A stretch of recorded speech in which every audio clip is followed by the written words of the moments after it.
नमस्कार छात्रों, आज की कक्षा में आपका स्वागत है। तो आइए शुरुआत करते हैं कक्षा 10 का इतिहास में औद्योगिकरण का युग। अगर अभी तक मेरा चैनल को आप लोग सब्सक्राइब नहीं किए तो सब्सक्राइब कर लीजिए और बेल आइकन का बटन को दबा दीजिए ताकि मेरा वीडियो का नोटिफिकेशन आप लोग को जल्दी पहुंच सके। तो आइए शुरुआत करते हैं औद्योगिकरण का युग। डाउन ऑफ द सेंचुरी, जैसा कि आप इस चित्र में देख रहे हैं, ये देखिए इस चित्र में दिखाया गया है डाउन ऑफ द सेंचुरी, जिसमें एक महिला का चित्र बनाया गया है। इस महिला का चित्र में जो है एक पैर जो है वो एक पक्षी के ऊपर में है, उड़ते हुए पक्षी के पैर में रखा गया है। ये दिखाया गया है कि दुनिया जो है बहुत आगे तरक्की कर रही है। ये चित्र जो बनाया गया था down of the century ET Paul music company New York में, अमेरिका एवं इंग्लैंड 19वीं शताब्दी में। तो ईटी पॉल म्यूजिक कंपनी ने 1900 ईस्वी में जो है संगीत की एक किताब प्रकाशित की थी, जिसकी झील पर दी गई तस्वीर में ये नई सदी के जो उदय डाउन ऑफ द सेंचुरी चित्र एक का ऐलान किया था, जैसा कि आप इस चित्र में देखा। तो तस्वीर के माध्यम में जो है देवी जैसी तस्वीर है और यह देवी हाथ में नई शताब्दी का ध्वजा लिए प्रगति की फरिश्ता दिखाई देती है और उसका एक पांव जो है पंखों वाले परिंदे पर टिका हुआ है। तो यह जो है पहिया समय का प्रतीक है और उसकी उड़ान भविष्य की ओर है और इसके पीछे उन्नति के चिन्ह तैर रहे हैं। रेलवे, कैमरा, मशीनें, प्रिंटिंग प्रेस और कारखाना। तो मशीन और तकनीक का यह जो है महिमांडम जो है एक अन्य तस्वीर में और भी ज़्यादा साफ दिखाई देता है और यह तस्वीर एक व्यापारिक पत्रिका के पन्नों पर 100 साल से भी पहले छपी थी। और चित्र 2 में दिखाया गया एक तस्वीर है, जिसमें इस तस्वीर में 2 जादूगर दिखाए गए हैं। ऊपर वाले हिस्सा में जो है प्राचीन ओरिएंट इलाके का अलादीन है, जिसने अपने जादुई चिराग को रगड़कर एक भव्य महल का निर्माण कर दिया है। ये देखिए दिखाया गया है, ये देखिए जादुई चिराग से जो है एक मकान का निर्माण कर दिया गया है। यह है अलादीन। और दूसरा दिखाया गया है, ये देखिए आधुनिक काल का जो है इंजीनियर है, जिन्होंने अपने दिमाग से जो है बड़े बड़े पुल, डैम वगैरह जो है बनाया गया है। तो इस प्रकार 2 जादूगर जो है दिखाया गया इसी तरह, जिसमें प्रिंट में प्रकाशित 26 जनवरी 1901 में प्रकाशित किया गया था। तो छात्रों, एक आधुनिक मैकेनिक है इसमें जो दिखाया गया, जिसमें अपने आधुनिक औजार में एक नया जादू रच रहा है और वह पुल, पानी के जहाज, मीनार और गगनचुंबी इमारतें बनाता है। अलादीन जो है पूरब का प्रतीक है और अतीत का प्रतीक है। मैकेनिक जो है पश्चिम और आधुनिकता का प्रतीक है। तो ये तस्वीरें जो है आधुनिक विश्व की विजय गाथा कहती है और इस गाथा में आधुनिक विश्व द्रुत तकनीकी बदलावों और आविष्कारों, मशीनों और कारखानों, रेलवे और वाष्पोतों की दुनिया के रूप में जो है दर्शाया गया है। इसमें औद्योगिकरण का इतिहास विकास की कहानी के रूप में सामने आता है और आधुनिक युग तकनीकी प्रगति के भव्य युग के रूप में उभरता है। अब जो है ये छवियां जो है इससे संबंध जो है लोक मानस का हिस्सा बन चुके हैं। तो छात्रों, क्या आप भी तेज औद्योगिकरण को प्रगति व आधुनिकता के काल के रूप में नहीं देखते हैं? क्या आपको नहीं लगता है कि रेलवे और फैक्ट्रियों का जो है निर्माण जो है गगनचुंबी इमारतों और पुलों का जो है विस्तार समाज के विकास का घोतक होता है? तो ये छवियां जो है किस प्रकार विकसित हुई है, इन विचारों से हमारा क्या संबंध है? तो क्या औद्योगिकरण के लिए तीव्र तकनीकों का जो है विकास हमेशा जरूरी होता है? क्या आप भी हम तमाम तरह के कामों के जो है दिनों दिन बढ़ते औद्योगिकरण का जो है गुणगान कर सकते हैं? तो औद्योगिकरण से लोगों की जिंदगी पर क्या असर पड़ा है? तो ऐसे सवालों का जवाब देने के लिए हमें औद्योगिकरण के इतिहास को समझना पड़ेगा।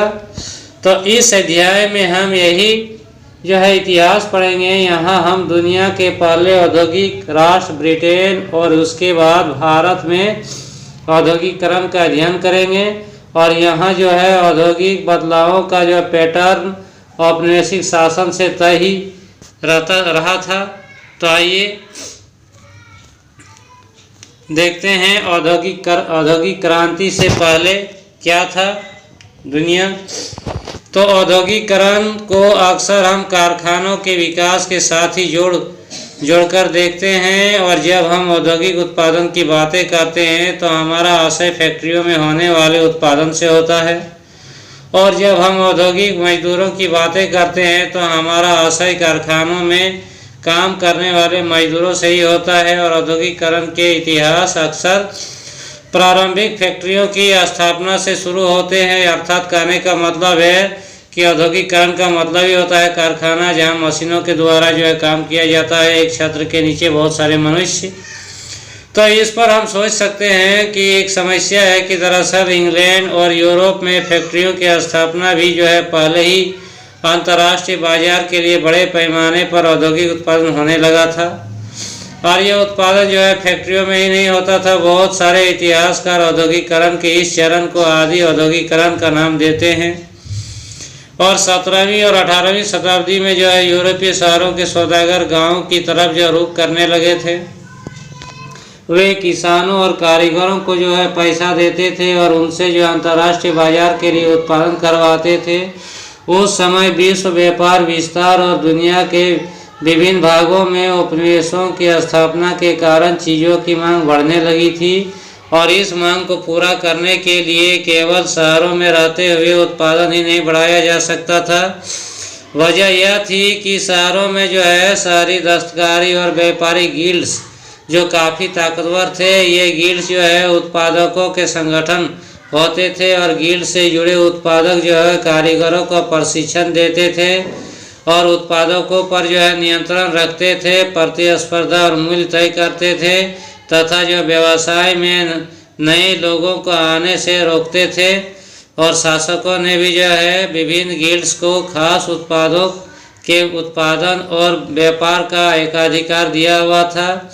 नतीजा ये था कि व्यापारी जो है शहरों में कारोबार नहीं कर सकते थे, इसलिए वे गांवों की तरफ जाने लगे थे और इस प्रकार गांवों में गरीब काश्तकार और दस्तकार सौदागरों के लिए काम करने लगे। जैसा कि आपने पिछले साल की पाठ्य पुस्तक में देखा है कि यह एक ऐसा समय था जब खुले खेत होते जा रहे थे और कॉमन्स की बड़ाबंदी की जा रही थी और अब जो है अब तक अपनी रोजी रोटी की जो है के लिए साझा जमीनों से जलावन की जो है लकड़ी, बोरियां, सब्जियां, भूसा और चारा आदि बीनकर जो काम चलाने वाले छोटे किसान जिसे कॉटेजर कहते थे और गरीब किसान आमदनी के लिए जो है नए स्रोत ढूंढ रहे थे। बहुतों के पास तो छोटे मोटे खेत भी होते थे लेकिन उनसे घर के सारे लोग का पेट नहीं भर सकता था। इसलिए जब सौदागर वहाँ आए तो उन्होंने जो है माल पैदा करने के लिए उन्हें पेशगी रकम दी तो किसान फौरन तैयार हो गए। तो छात्रों, पेशगी का मतलब होता है एडवांस, पहले ही इन लोग को दे दिया जाता था और उस पैसे को लेकर जो है इन लोग जो अपना पूंजी खड़ा करते थे। तो इस प्रकार सौदागर के लिए काम करते थे ये किसान लोग गाँव के और गाँव में ही रहते थे। वे अपने छोटे छोटे खेतों को भी संभाल सकते थे। छात्रों, एक चित्र दिखाया गया, इसमें ये देखिए एक तकली है और एक तकली के माध्यम से जो है इस चरखे के माध्यम से जो है दिखाया गया है धागा बनाते हुए एक महिला को। ये देखिए इस चित्र में दिखाया गया है। तो इस प्रकार धागा की तैयारी की जाती थी जो 18वीं सदी में जो है इसमें आप देख सकते हैं कि परिवार के सभी सदस्य जो है धागा बनाने के जो काम में लगे हुए हैं। और ध्यान से देखिए एक चरखे पर केवल एक ही तकली बनी रहती थी, ये देखिए ध्यान से। तो इस प्रकार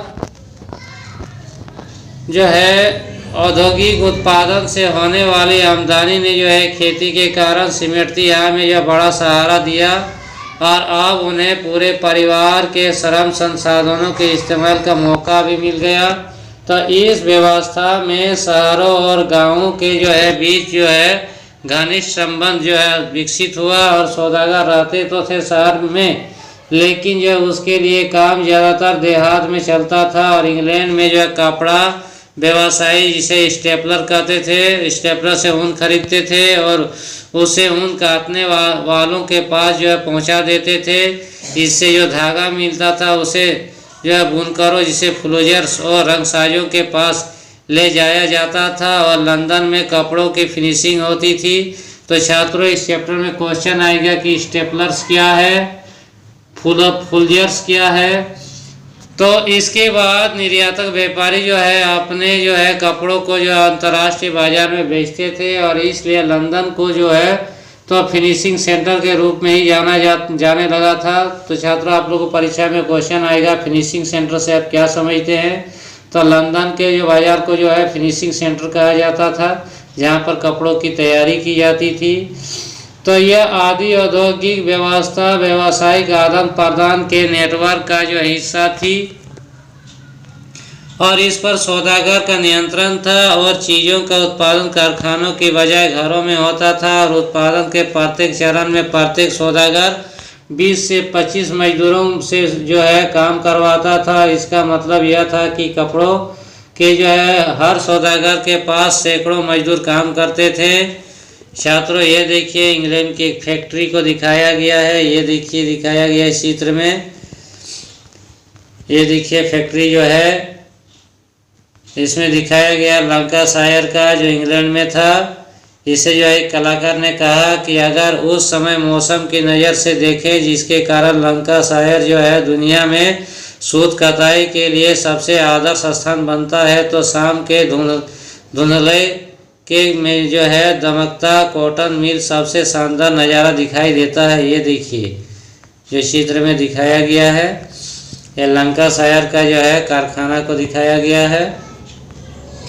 तो इस प्रकार हम देखते हैं कि कारखानों का उदय जो है इंग्लैंड में सबसे पहले 1730 के दशक में कारखाने खुले, लेकिन उसकी संख्या में तेज़ी से इजाफा 18वीं सदी के आखिर में हुआ।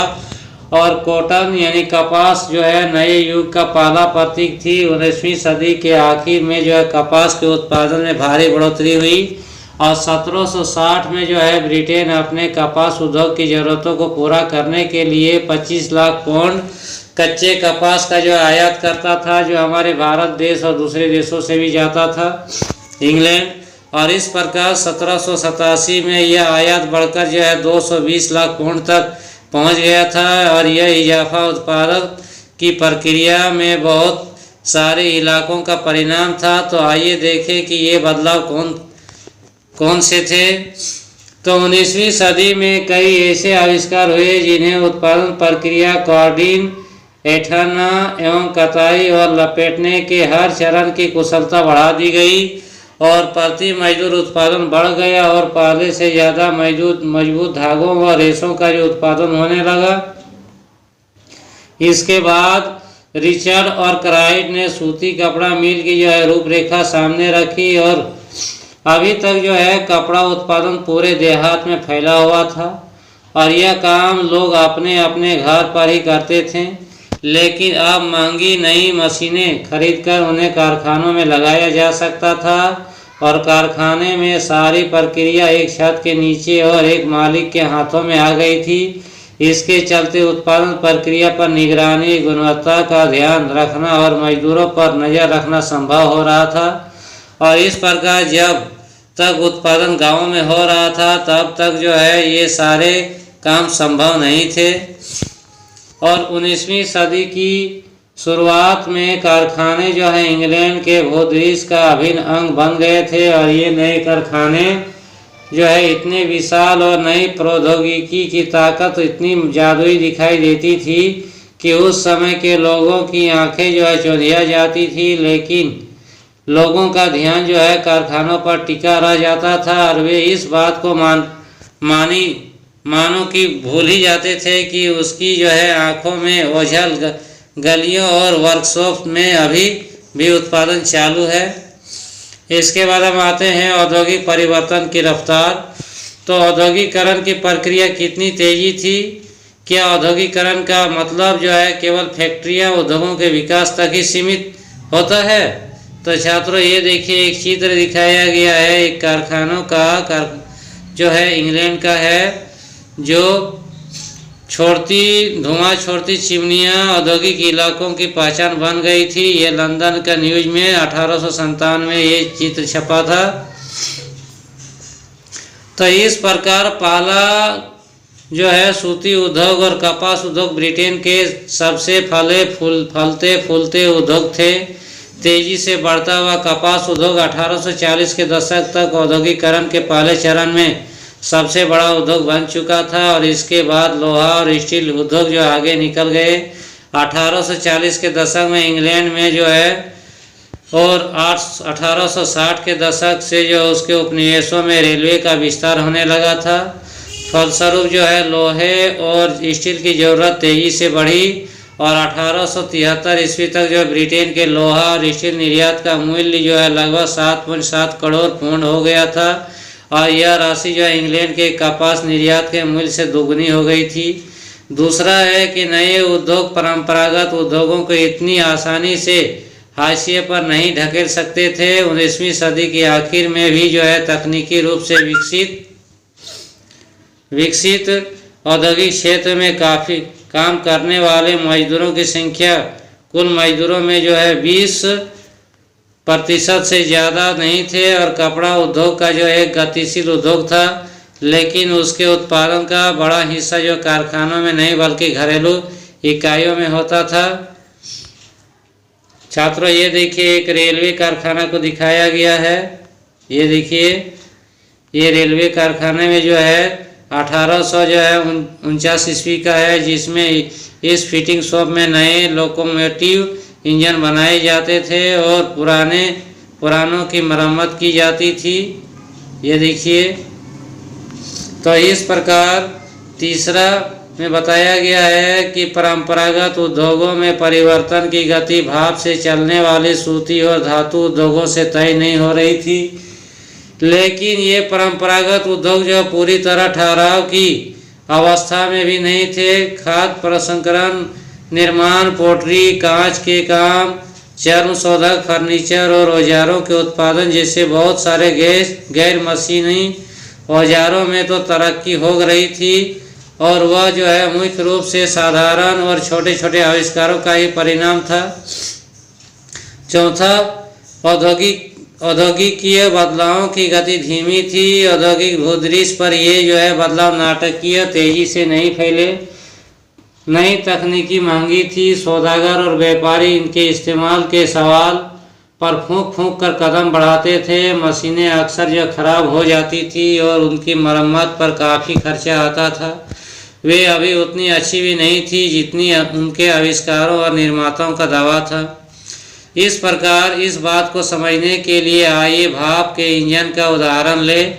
जेम्स वाट ने न्यूकोमेन द्वारा बनाए गए भाप के इंजन में सुधार किए और 1871 में नए इंजन को पेटेंट करा दिया। इस मॉडल का उत्पादन उसके दोस्त उद्योगपति मैथ्यू ब्लूटन ने किया, पर सालों तक जो है उन्हें कोई खरीदार नहीं मिला। 19वीं सदी की शुरुआत तक पूरे इंग्लैंड में भाप के सिर्फ 321 इंजन थे। इनमें से 80 इंजन सूती कपड़ों में, 9 इंजन जो है ऊनी उद्योगों में और बाकी खनन, नहर निर्माण और लौह कार्यों में इस्तेमाल हो रहे थे। और किसी उद्योग में भाप के इंजनों का इस्तेमाल काफ़ी समय बाद तक भी जो नहीं हुआ, यानी मजदूरों की उत्पादन क्षमता को कई गुना बढ़ाने की संभावना वाली सबसे शक्तिशाली प्रौद्योगिकी को अपनाने में भी उद्योगपति बहुत हिचकिचा रहे थे। और अब इतिहासकार इस बात को मानने लगे हैं कि 19वीं सदी के मध्य का जो है औसत मजदूर मशीनों पर काम करने वाली नहीं बल्कि परंपरागत कारीगर और मजदूर ही होता था। छात्रों ये देखिए एक चित्र दिखाया गया है 1830 का। इस चित्र में आप देख सकते हैं कि एक साथ जो है कई तकलियाँ लगा हुआ है, जिसमें आप देखते हैं कि कई तरह के जो है किस तरह का जो भाप ताकत से चलने वाली विशाल का पहिए का जो एक साथ सैकड़ों तकलियों को जो घुमाने लगे थे। ये देखिए मात्र 2 मजदूर है। इतना बड़ा कारखाना सूती कारखाना है जो भाप से चलती थी। तो इस प्रकार जो है सूती कपड़ों का जो कारखाना जो बना औद्योगिकरण युग में। तो छात्रों अगले वीडियो में फिर जो है इसका दूसरा भाग लेके आएंगे औद्योगिकरण युग का। अगर मेरा वीडियो आप लोग का अच्छा लगा हो तो सब्सक्राइब जरूर कीजिएगा। धन्यवाद। जय हिंद।